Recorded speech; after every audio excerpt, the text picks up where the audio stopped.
Hey everyone, it's Kirsten and I'm so grateful you've joined me for today's video. I'm very excited to talk about today's subject because first, it has been requested by quite a few of you. Second, it's highly applicable to the performance season that many of us are going through right now or going into. We know what that is, nutcracker. And then also, this topic is super near and dear to my heart because if you're anything like I was in the later stages of my professional training, I had intense performance anxiety. It got so bad to the point where I had such incredible dread around performing. I was so scared that I actually just wanted to disappear into non-existence anytime a show would be coming up, and I literally wanted to get it over with. And that attitude I had of just such intense fear crippled my ability to dance so much to the point where I would mess up basic steps on stage. So if you are even tapping into a little bit of what I experienced, this video is going to be very helpful for you. I also want to just mention to you guys that today is the official full launch date of the Come Back Stronger course, which is the unique online coaching program that I have created to walk injured dancers through the process and giving them all the support they need to create a successful, strong recovery for themselves.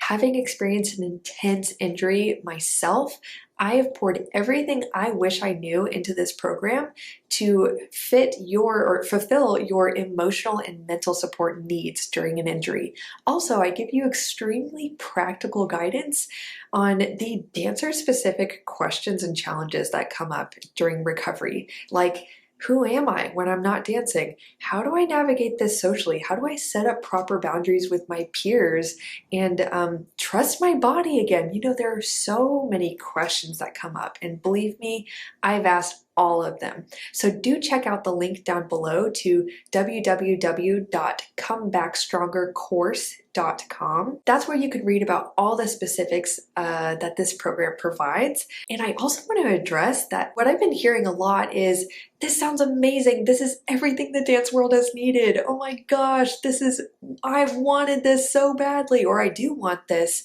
but I don't want to spend any more money on myself. I completely understand that hesitation. And you know what? I honor that you guys are thoughtful consumers. However, having been through an injury myself, I wish I would have not gone through it alone. I had such a DIY save money mindset that actually costed me so much time, so much emotional suffering, so much physical pain. And when I say time, it also cost me time in my recovery and actual money because I was making so many mistakes out of my lack of guidance that I re-injured myself constantly and ended up in the doctor's office again. So this program provides you the kind of support that will actually pay itself off. And hey, if you're not satisfied with the program after 30 days, you can still get your money back. So no matter if you're injured or you know someone who's injured, please spread the word about this program. There are thousands of injured dancers out there who wish they knew that this existed. So help this reach them. Help me get this mission out and get help to dancers who really need it. So that passionate discussion aside about this resource that means so much to me, let's get into my tips on how to manage performance anxiety. Now, I do want to start with mentioning the difference between nervousness and performance anxiety. Nervousness is a natural state of jitteriness. You're feeling the effects of the adrenaline in your body because the situation has a very natural, heightened state of emotion to it, and it's uncertain, which might trigger a funny balance of a little fear. But overall, when you're nervous, you might have a general sense of excitement about the situation.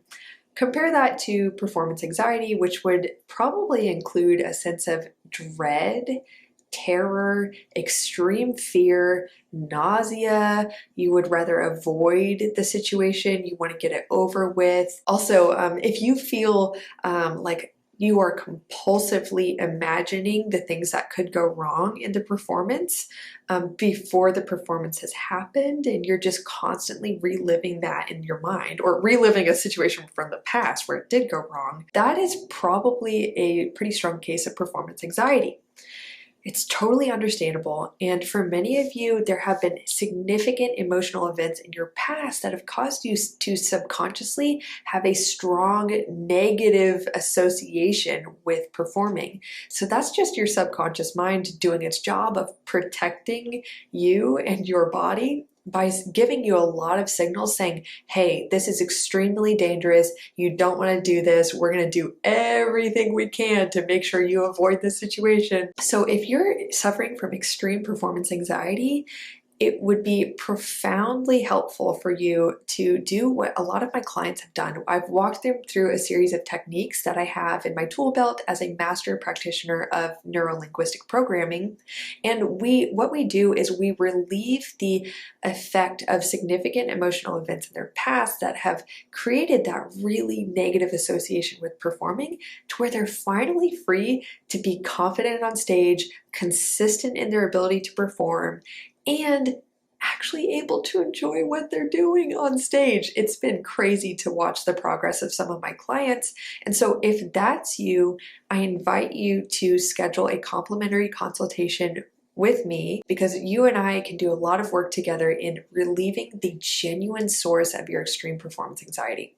But for the rest of you, I'm going to just go ahead and give you these really helpful tips on how to cope with or resolve your performance anxiety. So first, what really causes performance anxiety? First, the significant emotional events from your past, like I was mentioning. If you've had a very triggering, horrible experience with performing in the past, chances are that memory will come up for you every time you think of performing again. And so to resolve that, I would really do something called timeline techniques with you, time techniques, in order to remove the emotion from that past event so that you can kind of have a clear slate going into performing. But the other thing is that so many dancers have performance anxiety because they are focusing on something they can't really control, which is what other people think about you when you're performing. What typically happens is a dancer will be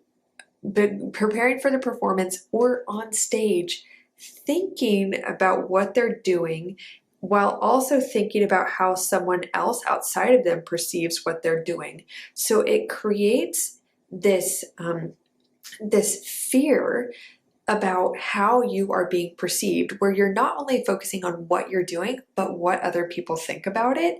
And it's extremely distracting, it's extremely defeating and anxiety inducing, and it typically takes away from a dancer's ability to perform well. The third thing that I notice really contributes to performance anxiety that's totally avoidable is that so many dancers don't know how to properly rehearse mentally.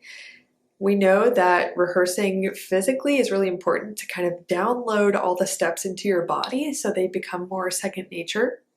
But how many of you guys actually rehearse mentally? And I'll tell you how to do that in this video, to where once you get on stage, it feels like you've been there before. You're comfortable with it. You're not so thrown off by the newness of the situation, or your mind isn't so thrown off by how different that environment is from the studio. Now that we know 3 things that typically trigger performance anxiety, let's get into my tips. So I'm going to kind of work backwards with my tips here. So the last thing I mentioned is mental rehearsal. So here's how you do that. I would recommend playing the music of your show in your ears for several days or even weeks leading up to the show. Close your eyes and walk through the choreography in your mind's eye as you listen to the music. Imagine yourself on stage. Now, specifically, I'm sure many of you guys have heard of this technique of visualization, but here's how to do it really, really well. I want you to envision yourself and notice, let's do a little experiment. Close your eyes and imagine yourself performing. Imagine yourself doing your piece. Now, quickly answer the question. In that visualization, are you looking through your own eyes or are you looking at yourself dancing in the visualization? This is very interesting because many dancers are not looking through their own eyes. Now, here's how to do this really well. Look through your own eyes in the visualization as you're dancing. Notice the lights around you. Notice the blackness of the audience out there. Notice the feeling, even get into the feeling of the air on your skin, the feeling of doing the movements. And as you get deeper into that visualization, rehearsing the choreography for yourself, come to a state of completion, finish the piece, step out of your body so you're no longer looking through your own eyes, you're looking at yourself, maintaining that good feeling about your performance, and then open your eyes and just go about your day. Interestingly, this creates a subconscious motivation for you to relive that experience. If you finish the visualization just looking through your own eyes and dancing just kind of in your own body, your mind will really think that it's already gotten that satisfaction. But you can add that extra motivating factor to go out there and crush it by, like I said, stepping out of your body in the visualization and looking at yourself, still maintaining that good feeling, and then open your eyes. And that will, like I said, create a motivation to get that experience again. By the way, it's very important for you to visualize yourself on the stage and not in the studio, because it will give you familiarity with the space. And it doesn't even matter if you know what the theater looks like or not. It literally doesn't matter.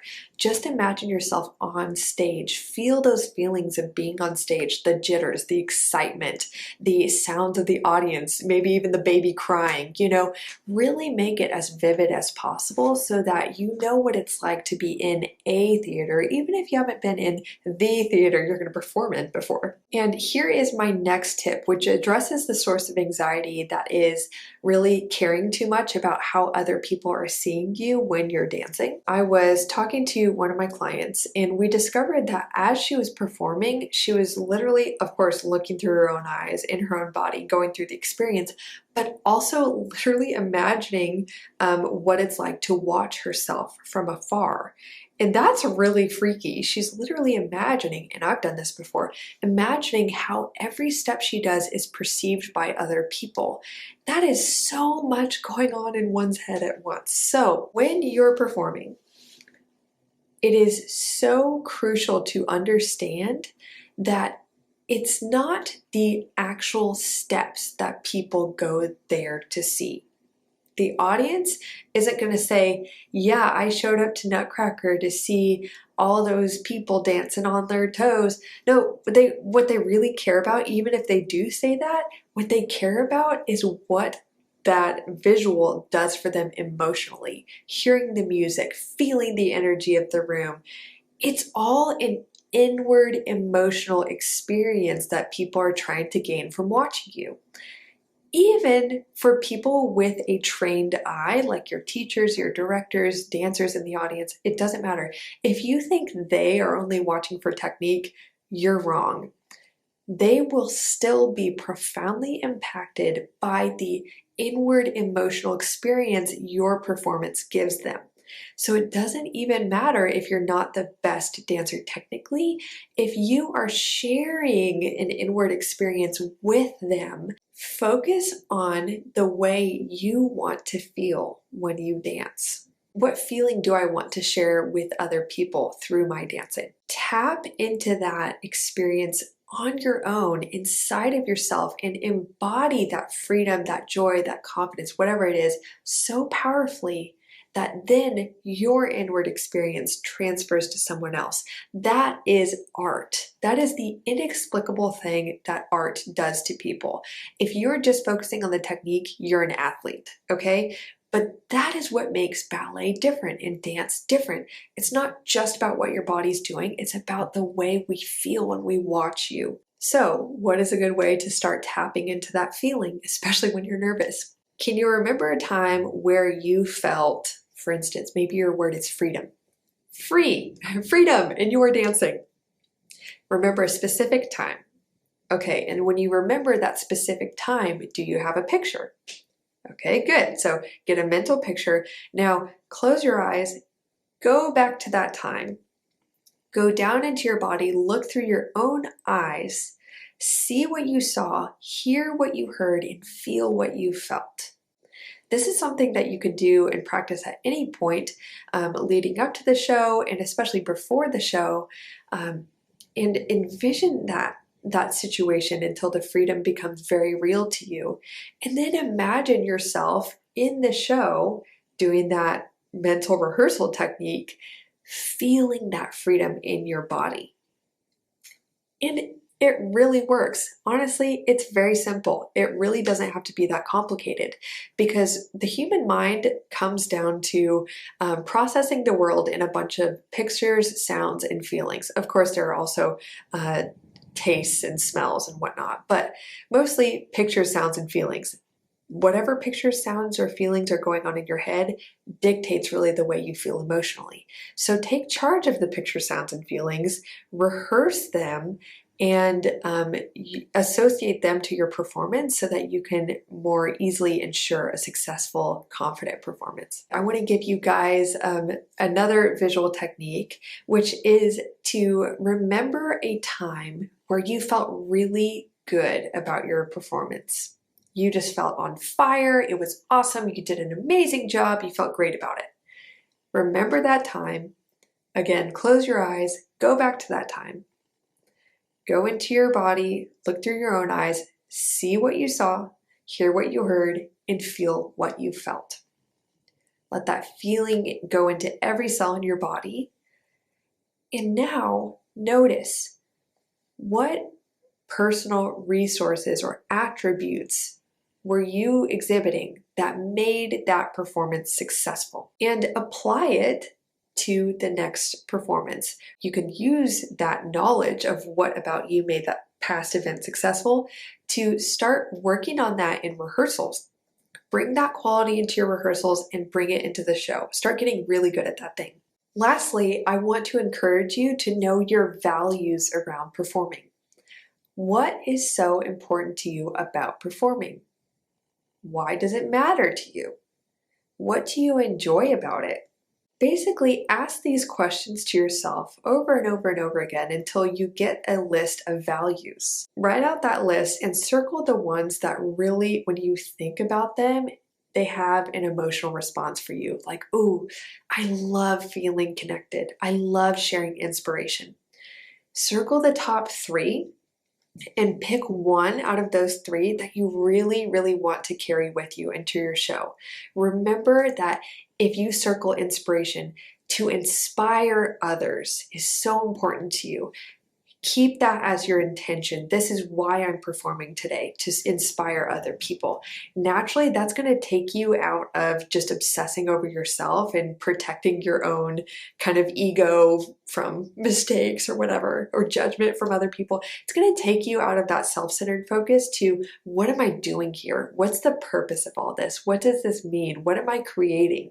And that is going to put you in a much better and more confident mood and mindset for the show. And I just want to finish off by saying, if you've had a lot of struggles with performing in the past and you have a lot of memories of messing up a show and feeling so embarrassed about it, remember, your past does not dictate your future unless you allow it to. So you guys, I really hope that this video was tremendously helpful for you. Please comment down below and tell me what takeaways you really enjoyed from this video and what you'll be using for yourself. I really hope that you guys will take these visualization exercises seriously because they are tremendously impactful.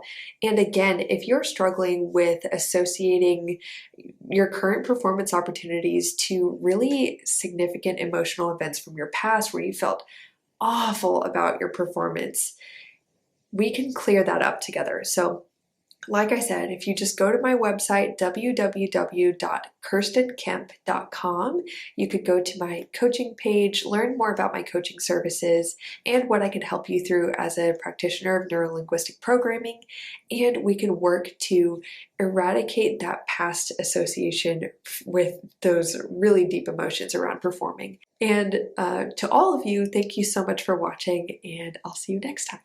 Bye.